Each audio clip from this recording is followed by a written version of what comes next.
Hey guys, it's Kira and welcome to Vlogmas episode 2. It is currently Friday morning, Friday the 2nd of December to be precise, and I am so excited for a cup of tea. So without further ado, let's kickstart the vlog with here's the tea and let's crack open our second day of the advent calendar. I honestly am so excited for this tea because it's actually a lot later than I would normally wait for my first cup of tea, but I had a shower this morning and as much as I wanted to then crack open the tea immediately after, I decided to try and let my hair dry a little bit so I would look slightly more presentable when starting this vlog. But alas, here we have it. Tea advent calendar day 2. So, so hard to get out 100ly. Okay, what are we gonna have? Chocolate digestives. Do you know what? You can't beat a chocolate digestive in terms of biscuit, and tea and biscuit is one of the best combinations ever. In fact, when I'm not doing tea advent, my go-to flavour of tea is the Yorkshire tea biscuit brew because I just think that combo of like slightly malty biscuit flavour with the tea is just unbeatable. So I feel like chocolate digestive as a tea flavour is an elite combination. I seem to recall that this was also a flavour in last year's tea, but I also think I really enjoyed it then, but I haven't had it since. So although I feel like it's going to be a slightly familiar flavour, it's also new enough and like it's been a long enough time that I feel like I'm going to be tasting it for the first time all over again. So without further ado, I'm going to head downstairs, make myself a cup of tea, and I'll catch up with you for a chocolate digestive taste test.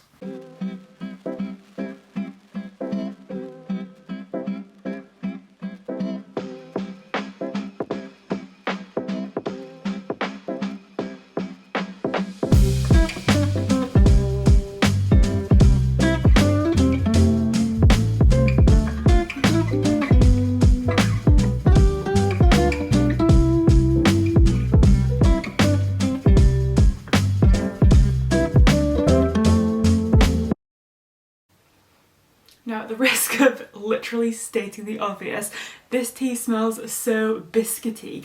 Like it just has a really like sweet, malty smell to it and I absolutely love it. I feel like I, in general, have a great sense of smell and I love foodie smells, so like candles and things. I love like cookie candles or ones that are like really spicy, cinnamony, gingery, all that kind of stuff.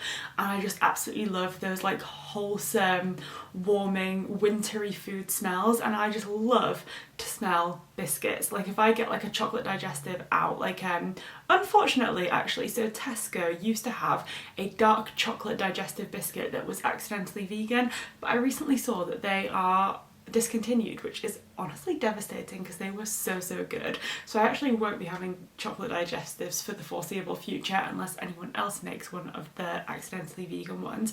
But a lot of normal digestive biscuits, the plain ones, are vegan or accidentally vegan, and I just love the smell of it. It's just so lovely, and so this just really captures that. It's so sweet and creamy and just like a little bit wheaty, malty kind of smell. I don't really know how to describe it other than biscuity, which I know sounds extremely obvious given the name of this particular tea, but I just think it's going to be an absolutely incredible one. And for some reason last year, excuse me, choking on my own words.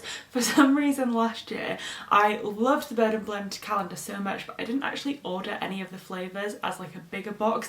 I think I was maybe just like a little bit teed out, or rather probably I had spent too much money over December and didn't have the funds to order extra tea. But this year I think I might order some of their chocolate digestive tea to have like throughout the year because I just love biscuity teas so much.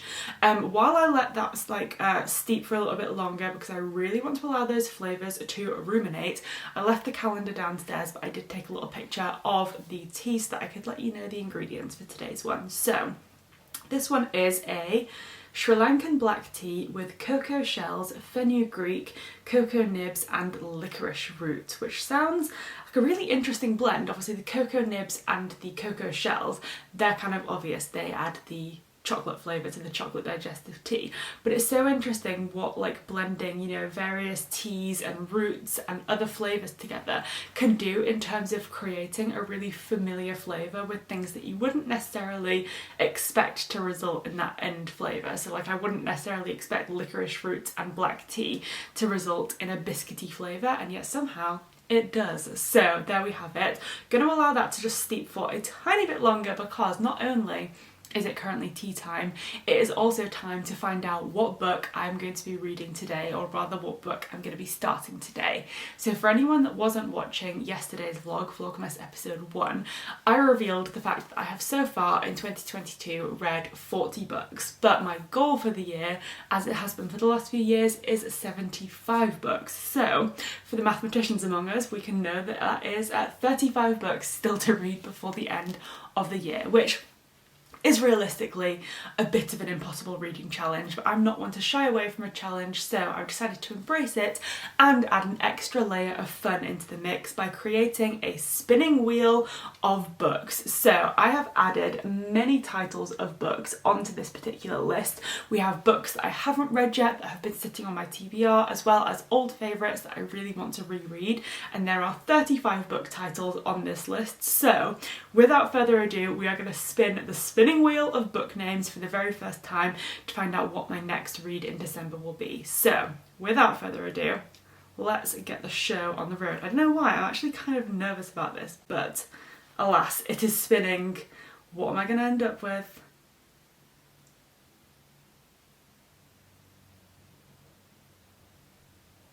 Ooh, okay, Me Before You, which is here by Jojo Moyes, and I think that I actually borrowed this book from Sarah at a point where I was thinking of making a video about books that are meant to make you cry, and I never ended up making that video, but alas, we have the book here. So I think this is a film, is it not, with Emilia Clarke in it? I'm almost certain that's the one, but it might be a different film. Either way, I haven't actually seen the film, but I think I'm aware of it, and I've heard that the film is very sad. So Lou Clark knows lots of things. She knows how many footsteps there are between the bus stop and home, she knows how she likes working in the buttered bun tea shop, and she knows that she might not love her boyfriend Patrick.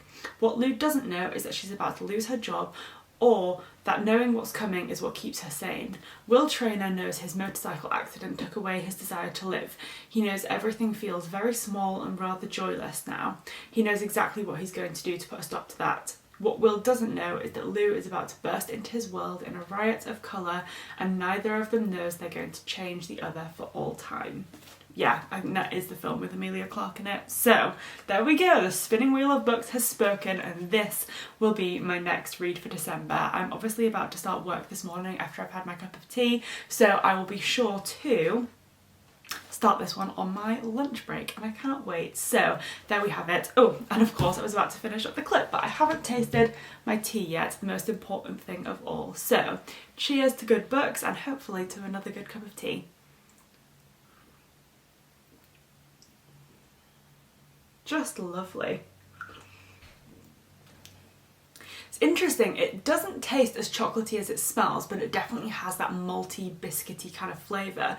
But there's also like an almost marshmallowy sweetness to this tea, which I personally really, really like. So I think I would say, on balance, that yesterday's gingerbread chai was my favourite tea so far of the two, because I just love that combination of sweet and spicy flavours.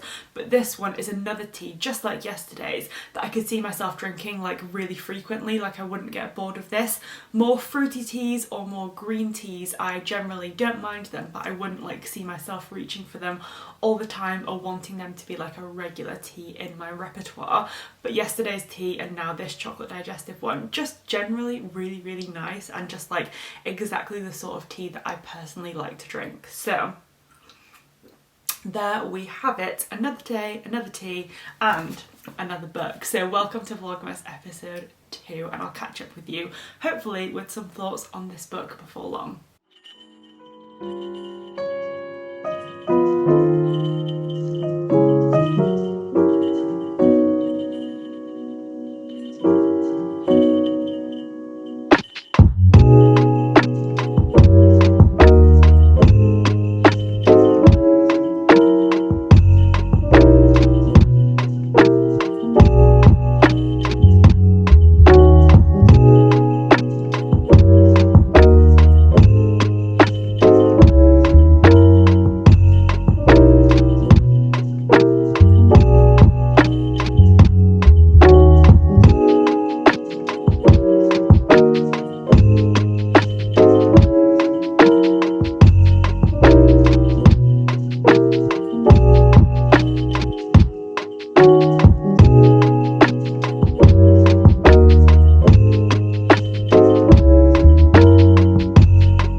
I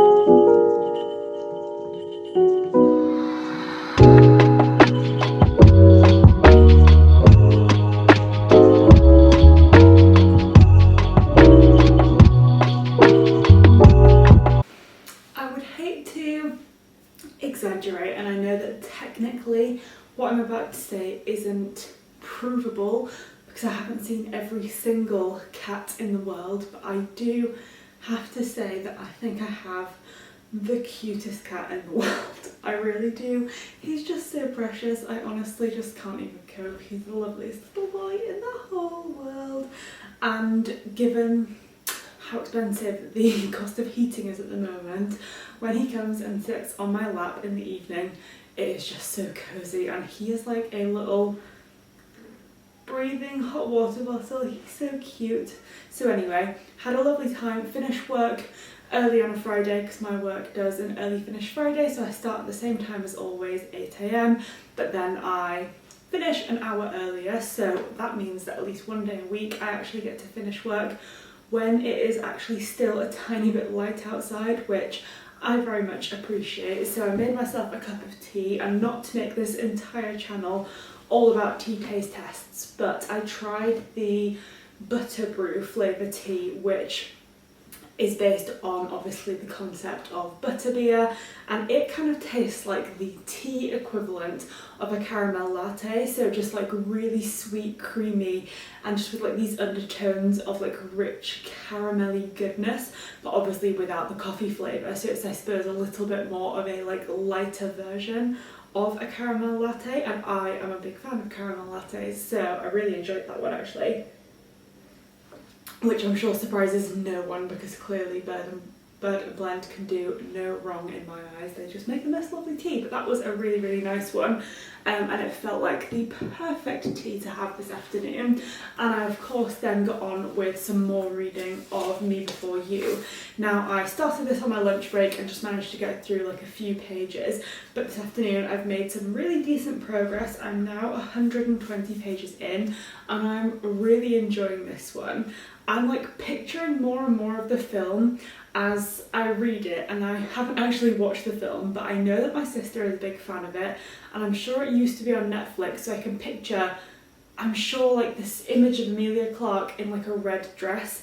And I don't know if any of you guys also have TikTok and sometimes see like those weird, not weird, but like someone literally will post like sequences of clips that show like almost an entire film through TikTok, and they'll be like in several parts.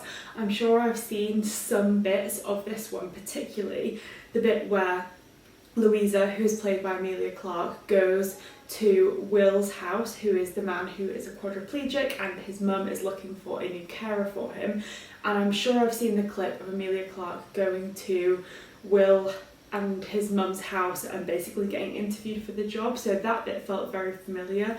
But I feel like it's a very like dark humour kind of book, and I'm really, really enjoying it. And I also now really do want to see the film, but I'm enjoying reading the book a lot. I feel like it's going by really quickly, and both of the characters are really interesting. They're obviously like very comically opposed to one another in the sense that they're like such different people, and outside of this context of Louisa being hired to work for Will and his family, like their paths would never have crossed because they're from such different backgrounds and they have such different personalities.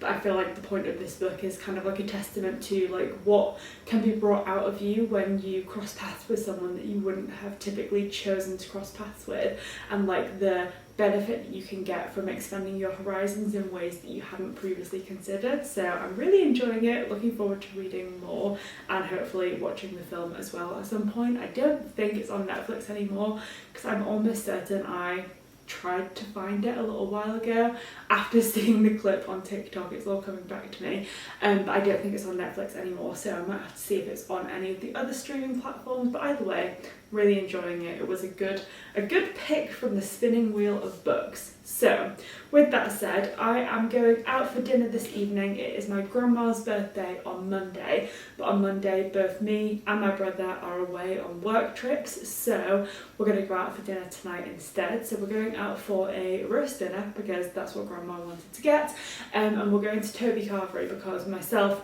and my brother's girlfriend Holly were both vegan, and Toby Carvery is the best carvery place for if you have any vegetarians or vegans, because you can get a vegan side like a pie or tart or something like that, but then all of the vegetables except for a couple that are specifically marked as having dairy in, like cauliflower cheese, all of the rest of the vegetables are completely fine for vegans. And then they have two types of roast potatoes, one that is marked as being made with beef dripping, which is obviously not vegan, but then the other one is vegetable oil. So again, you can get the like roast potatoes, you can get your veg, you can get gravy because they've got a vegetable gravy. So it's a great option because it means that all of the non-vegans can get just the normal carvery, but then anyone who is veggie or vegan can also enjoy as much stuff as everyone else. So that is where we're going tonight. I'm probably just going to stick with wearing what I'm currently wearing because quite frankly it's freezing and I feel like it is definitely jumper weather, so I don't have too much getting ready to do aside from choosing what to do with my hair, which currently looks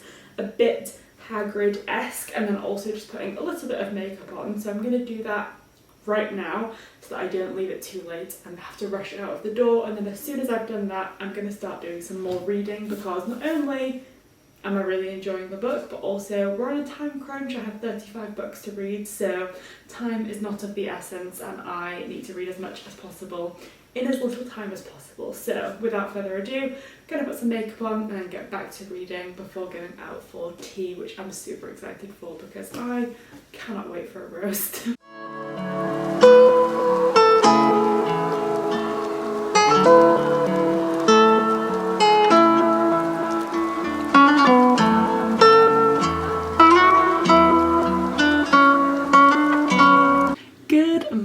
So it is now obviously Saturday and I'm up bright and early. It's currently like 6:30 a.m.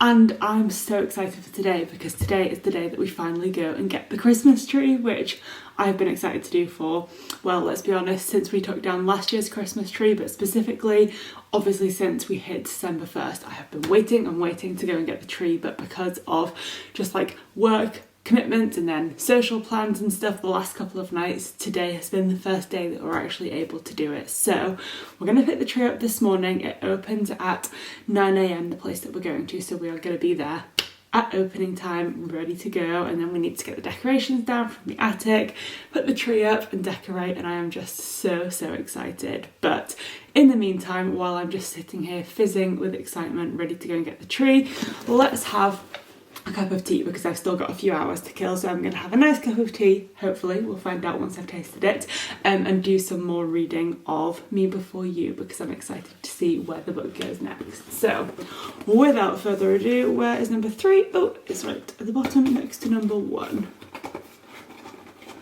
Okay, what do we have?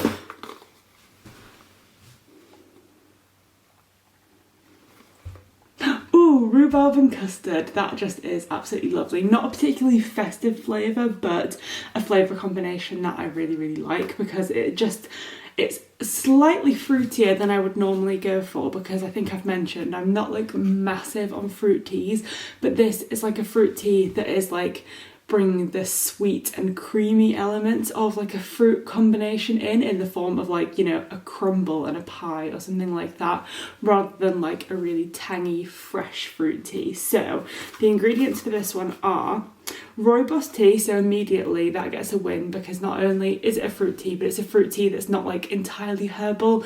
Like the rooibos brings such an element of like warmth and depth to the flavour. So we have rooibos, rhubarb pieces, calendula pieces and vanilla pieces.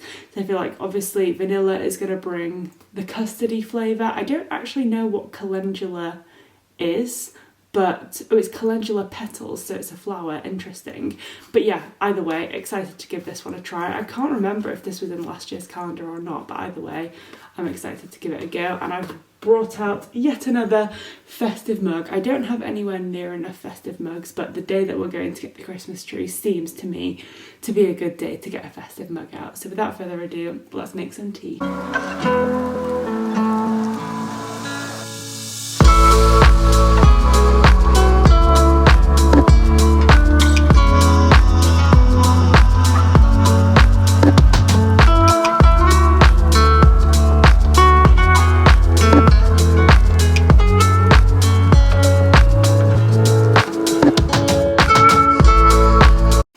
As per usual, I'm desperate to try this tea because it smells incredible. I don't know if rhubarb and custard sweets are a thing anywhere else other than like the UK. I'm not really sure. They're not even something that I would particularly eat. I just know that they exist. They are like a hard boiled sweet that's like got yellow and pink stripes on, and I feel like they're very old-timey, like grandparents would have them, and like mint humbugs and things like that. They're not really very common, and like who would really choose to eat a hard-boiled sweet, but they smell really nice, and this tea is doing exactly that. It's just such an interesting combination of like sweet and creamy with like a tiny bit of tangy, but mostly sweet, and I'm obsessed. So without further ado, let's try my rhubarb and custard tea.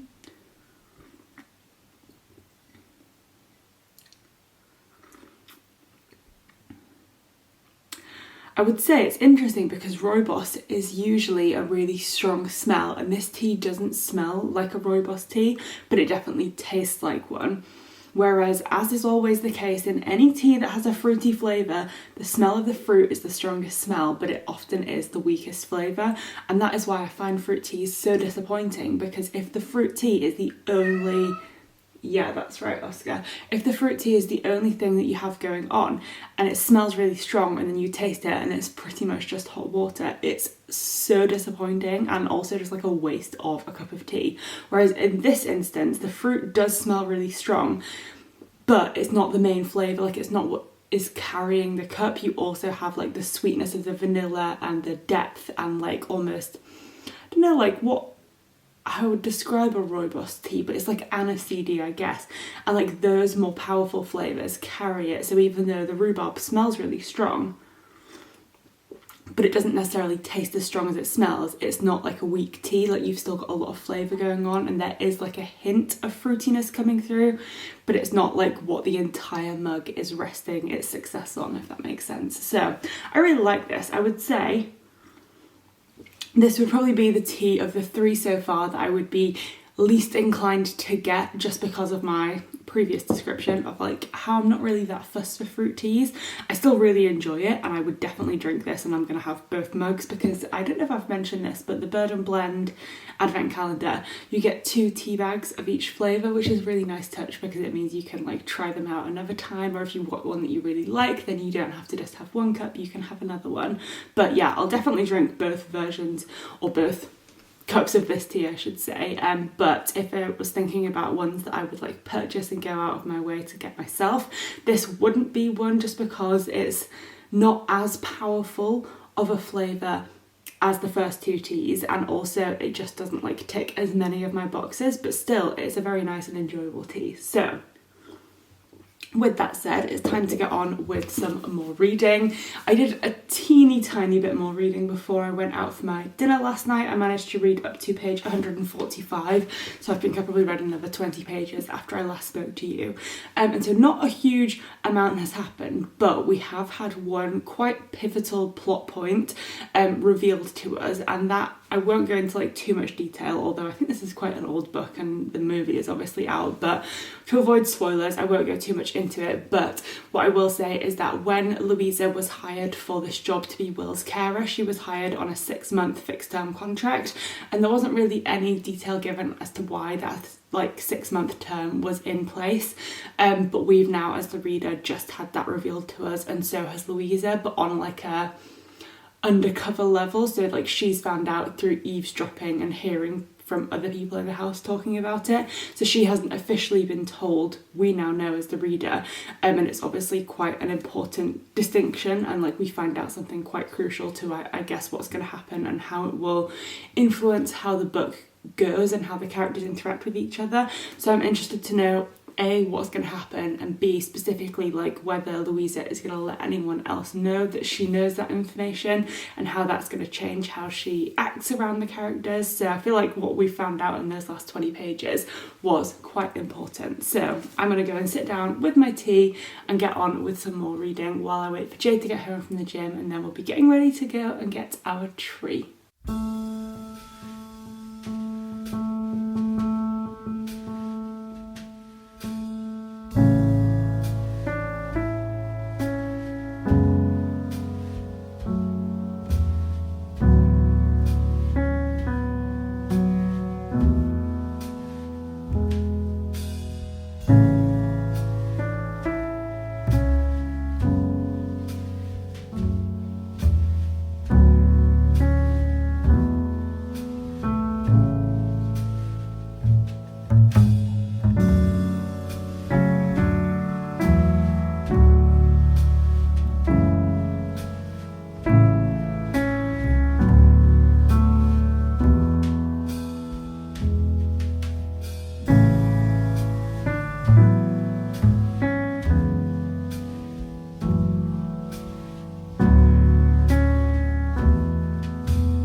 Up. I don't think the cat's actually a very big fan of the tree, to be honest. I see so many videos of cats like running up Christmas trees, and I wasn't really sure what Oscar was going to be like with the tree, because last year we obviously still had the cat, but we also had Gatsby the rabbit, and he lived in the living room full time. So the cat didn't really spend a lot of time downstairs unsupervised, because obviously there was a rabbit in the room, and that is not a great combination. Not for the reason that you might think though, because Oscar is actually, or was actually, far more scared of Gatsby than the other way around. But all that to say, he didn't really spend a lot of time with the Christmas tree last year, but since Gatsby passed away over the summertime, he's been a lot more, well, he just like free roams throughout the house and obviously goes outside as well, and he doesn't need to be supervised. But I think with the tree here, he is either going to be very nervous of this room because he is a bit of a classic scaredy cat, or he will get really interested in it, because he sometimes does like shadow chasing, and with our houseplants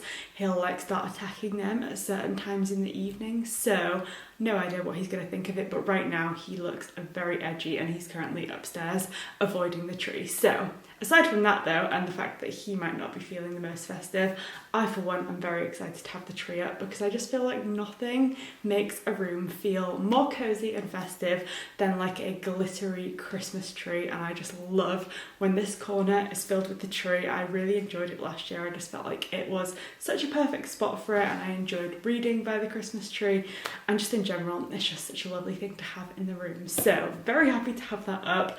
It was a real pain to put the lights on, I'm not gonna lie, because the amount of lights we have was way too much for the tree, so I had to go up and down, but now that they're on and it's all decorated, I feel so festive and just so happy. And it also smells incredible. It's a different type of tree to the one we had last year. Last year we got a Fraser fir, which was quite a like compact tree. Like the needles on that particular type of tree are really like tightly close together, and it's quite like a thin tree, which was quite handy because we don't actually have a huge amount of space there. This year the place that we went to didn't really have any Fraser firs in the right height that we wanted, so we had to go for like a bigger, more classic Christmas tree. But I love it. I feel like it looks so cozy and festive, and I just genuinely think, although sweeping up all of the needles that fall down is a bit of an annoying chore to do all throughout December, it's also so worth it for the absolutely delightful smell of like a fresh Christmas tree. So there we have it. The tree is up, and I feel like Christmas has now officially started. So we obviously have the Grinch on in the background because we started watching that while we were decorating the tree, but I think I'm either gonna just listen to some Christmas music and do some reading, or I might try and see if I can read with the Grinch on in the background, but I think that is potentially a recipe for disaster, because I have such a poor attention span that if I'm watching something and trying to read something at the same time, there's no way that I can focus on both. But I might give it a try just for the Christmas vibes. And then I think I'm going to make a hot chocolate and do my first session of reading by the Christmas tree for this year, which is so lovely. And I did so much reading by the tree last year, and I'm hoping that the cozy vibes will really sort of propel me forwards on my impossible reading journey and trying to read 35 books in, well, less than 31 days. 31 minus 3 is 28, so 35 books, 28 days. It's quite a challenge, but I could not have a more delightful spot to try and complete that challenge in. On the subject of the challenge, I am now 301 pages into Me Before You, and I really like this book. I can totally see why it was like transformed, adapted into a film, because I just feel like it is obviously it's a very translatable story. I feel like Louisa as a character specifically has like a big personality, and I feel like that is a character that would come across very well on screen. And just in general, I can sense that it's going to be quite a heartbreaking story. And as I mentioned earlier, I had originally borrowed this book from Sarah with the purposes of reading it for a video about books that are meant to make you cry. So I already am kind of prepared for the fact that it might not have a happy ending, or at least maybe not a happy ending in the traditional sense.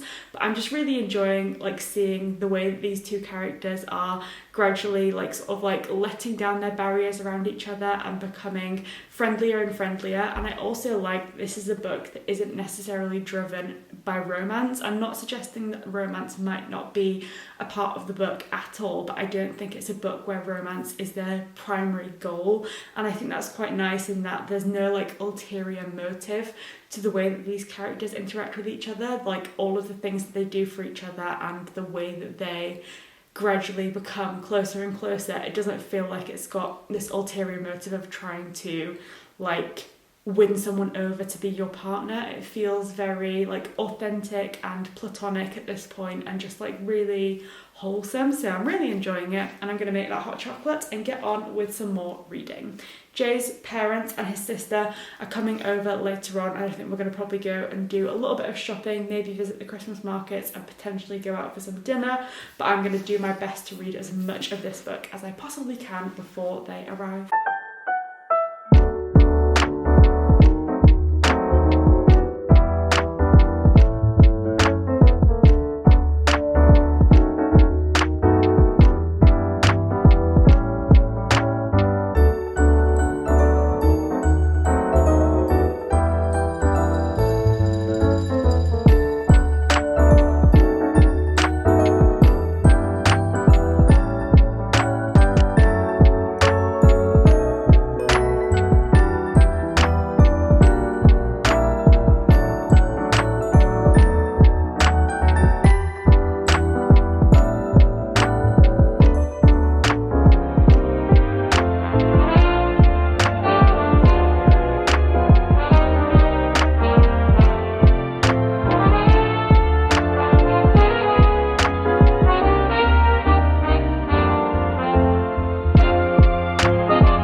So we ended up getting pizza for dinner, which was so lovely. If any of you guys watch my vlogs over the summer, you'll know that I absolutely love going to Spark in York, which is like an open air food place which is made out of shipping containers, and each of the shipping containers has like a different food establishment. Then you like scan your code and choose where you want to order food from, which is it makes such a great place to go for like groups of people, because you can try different things each time and everyone on the table can get different stuff. So I'm a big fan of Spark, but in the winter time they do put a cover over it, but still you are sitting outside, so I tend to avoid it in the winter time. But my favourite thing to get from there is pizza from a place called Rad Pizza, and Rad has recently opened up like an inside restaurant, so we went there today instead, which was so nice because we got to have the pizza that I absolutely love, but we were sat in a lovely warm restaurant. So I got just like a vegan margarita with confit garlic on top, and oh my god, 10 out of 10, would recommend. It was so delicious, and just what I needed after an afternoon in York, because let me tell you, we only were in York for about a couple of hours maximum. But for anyone who thinks York is a lovely place, obviously it is, I do like it, I live here, but at Christmas time in particular, it is hell on earth to try and fight your way through all of the crowds of people. And in the afternoon in particular, it's so strange because you have a really weird combination of people who are like finishing their day shopping, people who are just exploring the Christmas markets, and then people who are either like day drinking or just starting their night out. So you have people at very interesting intervals of their day and at varying states of soberness. And we came across on our walk out of town a man who was, and I do not say this lightly, the biggest imbecile I've ever come across in my life, because they were in a group of men, not boys, actual like fully grown men, at least in their 40s. One of them was dressed up in like a cheap Santa suit, and one of the other men had a lighter and was trying to set the Santa man on fire while taking up like the entire pavement. And so we ended up pushing past him because one, he was being rude, and two, I did not want to get myself caught up in a fire incident. And then he ended up swearing and shouting at us for pushing past him, because apparently in that situation where he was trying to literally set someone on fire, we were in the wrong. So York is a lovely place, but I think particularly in terms of like night outs, it attracts some absolute sorts, and yeah, I'm not a fan of it. That is not the kind of York that I want to be a part of, and so yeah, didn't really like that. But then it was all made better by the delicious pizza, and now it's just time for a pretty chilled out Saturday evening. I have, as I mentioned before, quite a lot to do, primarily starting with editing my video and then some more reading of Me Before You, and I think Jay wants to watch some Seinfeld, because as I think I've mentioned in lots of vlogs, I feel like December is just the time of year in which you gravitate towards rewatching all of your favourite things, rereading your favourite books. And last December we watched Seinfeld for the first time, or at least I did. I think Jay had watched it previously, but he's just started putting it on again, and I do think it is hilarious. I feel like it's, obviously it was popular in its day, but I feel like where Friends has maintained a like super high level of popularity in future generations, I feel like Seinfeld is kind of underrated. So we're going to watch some Seinfeld while I do some reading. But to give you a quick update on the book, I managed to get to page 325, and I just think this is going to be, I'm like preparing myself for heartbreak with this book, because I feel like the way that these characters are connecting with each other and the way that they just like bring out the best in each other makes me feel like, knowing that it's going to end badly, I think we're going to be set up for like hope, and there's going to be like this feeling that everything might work out for the best, and I think that's then going to be like ripped out from under us like a rug, and I just feel like I'm bracing myself for the worst, which might well mean that I'm not actually going to have the devastating experience that you might go into this book like blind with. So despite not knowing exactly what happens, I feel like the fact that I'm aware that it's meant to be such a sad book means that I am like I have that level of awareness that means I'm not going to experience the emotion in such a like authentic way, whereas I think if I'd gone into the book blind it might be slightly different, because you would be really like taken by surprise by whatever thing happens at the end. So with that said, I'm going to keep both you and I on tenterhooks to find out what I think of the last 120 pages of this book, because I think by the time I have finished editing this vlog it's going to be far too late to do any reading now, and I'm going to have to keep you waiting for next time. So thank you so much for watching this week's vlog, this 2-day vlog. I'm still not quite up to date with how I'm doing with Vlogmas, and I've just had the most horrific realisation that I haven't kept up to date with doing my book recommendations from the advent calendar. So let's do that really quickly now. First of all, I had a chocolate digestive yesterday. And what book could a chocolate digestive remind me of?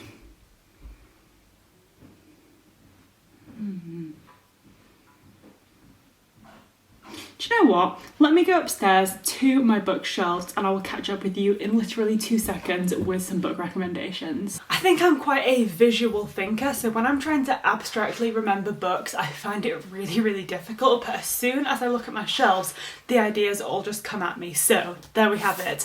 I have to recommend 2 books, one for chocolate digestive and one for rhubarb and custard. So for chocolate digestive, I'm going to be recommending The Flat Share by Beth O'Leary.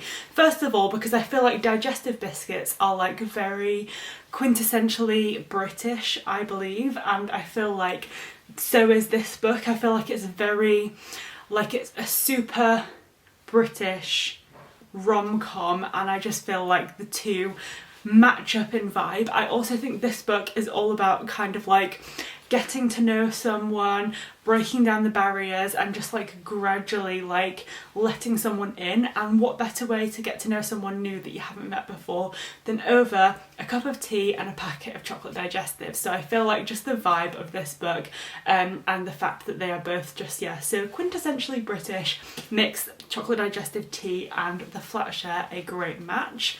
And then for rhubarb and custard, I'm making it a little bit more festive, because the book that I'm going to recommend is A Christmas Carol by Charles Dickens. Now I ended up on this one for several reasons. First of all, I feel like rhubarb and custard and hard-boiled sweets in general are quite old-timey and indicative of an era not so far back in history as things like Jane Austen, for example, or even further, but something that feels like almost within reach of modern society, but just like a little bit further back, that it feels almost story-esque. And I feel like Dickensian books and the Victorian era, they kind of really match up to that in my opinion. So I feel like that was the first reason why I felt like immediately Charles Dickens popped up into my mind when I thought about a book recommendation for rhubarb and custard sweets. But then the reason I settled on A Christmas Carol in particular is because rhubarb and custard is this combination of like something that is really tart and sour and almost a little bit bitter from the rhubarb, because rhubarb without sugar is like a very sour fruit, and it's not even a fruit necessarily, it's a root, but you get the picture. It's very sour, very tart, and it needs something like sugar to like bring it to life and sort of show the best in it.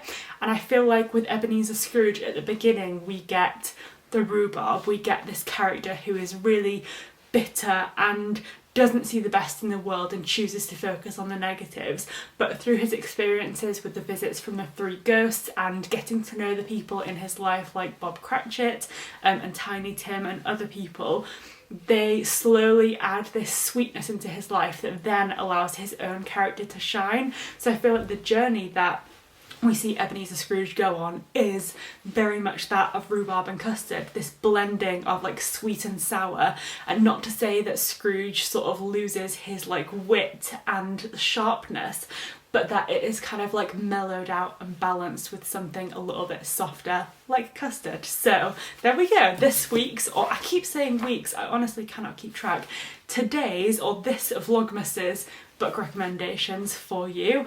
And with that said, I desperately need to edit this vlog so that it can actually go up tonight. So if you're seeing it on Saturday the 3rd, you know I was successful, and if not, you'll know that I didn't quite get it done in time, but I'm going to endeavour to get it uploaded and out to you guys for this evening. So thank you so much for watching Vlogmas episode 2, and I will see you in a couple of days for Vlogmas number 3.